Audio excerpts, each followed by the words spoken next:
की करबी ने, अपन कर्तव्य कर आ दोसर के लोग की करते। युग तो ठीके बड़ खराब जा रहल छै। हाँ तहन तऽ नीक के ने नीके होइ छै, जा दही की करबी। हाँ अपन पथ पर से नहीं हटी।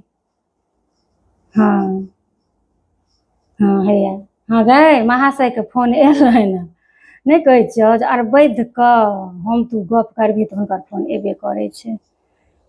आ कोनो काजक गप रहतै, रुक कनी गप कइए लै छी, नहीं तऽ एथिन तऽ ओहि लए मुँह फुलि कऽ तुम्मा भऽ जेतै। करै छियौ 2 मिनट हम करै छियौ। हाँ देखिए किया फोन केने छलखिन हन हाकिम। हेलो हाँ फोन केने रहियै।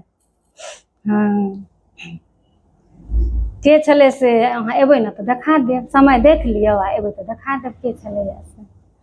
कहू ने कथी लए फोन करियै से कहू। अच्छा हटिया पर छियै। हाँ तऽ लऽ लिअ ने जे मोन होइए से, जे नीक जे ताजा छै से लऽ लिअ। एतऽसँ हम की कहब यौ, जे नहीं लेने रहियै पिछला हटिया से सब लऽ लिअ, ओएह सब छै। हाँ तऽ लऽ लिअ जे बुझै छी नीक से। खाली साग 4 गो नहीं लेब, सड़ि जाइ छै, सबटामे दबाइ देल रहै छै ने, साग एकेटा कोनो लेब।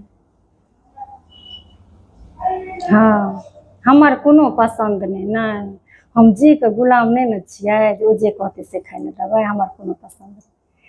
कहियो कहलहुँ जे ई तरकारी आइ खेबे करबै, जे नीक छै ने से लऽ लिअ।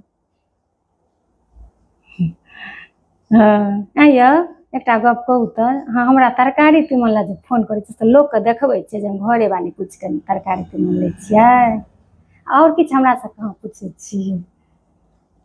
हाँ हम सबटा बुझै छियै। अहाँके नहि होइए जे हमर जन्म तरकारी तीमन डील करै लए भेल छै, हमरा बड्ड फाइल रहै छै। हाँ जाउ हमरा फुसि फटकले फोन तोन नहीं कयल करू। हाँ ठीक छै, जे मोन होइए से लऽ लिअ। हाँ हम कहिते छलियै जे कोनो काजक गप लए फोन करतनि। हाँ गै माय कतऽसँ रुपैआ एलै कतऽ गेलै से हम बुझबै, ओइ कालमे तऽ हम बकलेल भऽ जाइ छी। आ तरकारी कीन लेब, तीमन कीन लेब, फुसियाही गपमे बुझै छथिन एकरा ओझरेने रहू। तऽ कहि देलियनि हेसते हेसते की कहलकै जे